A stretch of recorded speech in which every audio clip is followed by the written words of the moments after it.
Tahu tak tuan-tuan, perkataan yang digunakan oleh Allah kadang-kadang merujuk kepada berbelas-belas makna, lebih dari satu makna.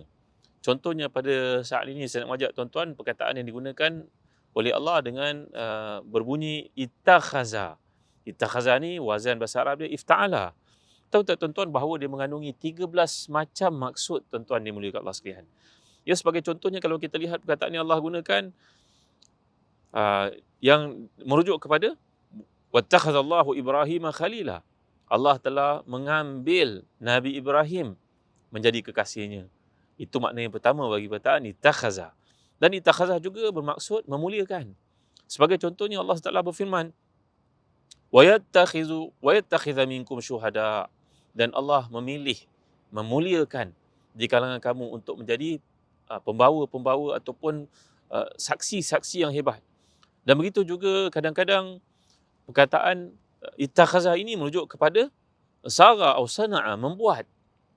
Contohnya apa tuan-tuan? Bila Allah menceritakan tentang sikap Bani Israel, kaum Yahudi yang telah pun mengkhianati perjanjian dengan Allah, dengan Nabi Musa AS. Lalu Allah gambarkan, وَاتَّخَذَ قَوْمُ مُوسَى مِنْ بَعْدِهِ مِنْ هُلِيِّهِمْ عِجْلًا جَسَدًا لَهُ خُوَارٌ.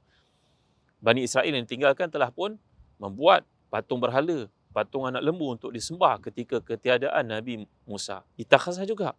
Yang keempat, Allah gunakan perkataan makna salaka. Salaka maknanya melalui.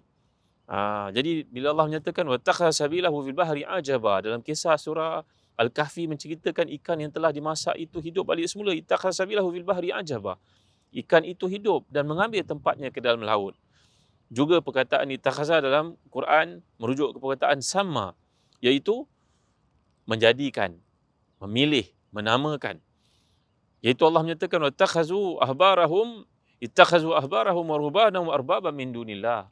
Mereka telah pun menamakan, meletakkan, menjadikan pemimpin-pemimpin agama mereka sebagai Tuhan selain daripada Allah Subhanahu Wa Taala. Begitu juga perkataan ittakhazah ni merujuk kepada menjahit. Contohnya Allah menceritakan tentang sang laba-laba. Ittakhazat, yang digunakan ittakhazat baita. Laba-laba menjahit sarang yang indah, yang kuat untuk menahan binatang-binatang seperti serangga dan sebagainya. Dan begitu juga perkataan ittakhazah merujuk pada perkataan abadu, iaitu menyembah. Bila Allah menyatakan allazina ittakhazu min dunillahi awliya, mereka telah menyembah selain daripada Allah sebagai Tuhan. Begitu juga perkataan ittakhazah merujuk pada ja'ala, iaitu membuat, mencipta. Jadi Allah menjelaskan tentang sifat kaum munafiqun, ittakhazu aymanahum junnah. Mereka telah pun mereka cipta satu sumpah untuk melindungi diri mereka daripada kesilapan. Kemudian perkataan ittakhazah juga merujuk pada bana, iaitu membina. Bila Allah menceritakan surat Taubah, walladzina ittakhazu masjidan dirara, orang-orang munafik telah pun membina rumah yang mereka dakwa rumah Allah, sebenarnya rumah munafik, rumah kemunafikan itu iaitu Masjid Dirar.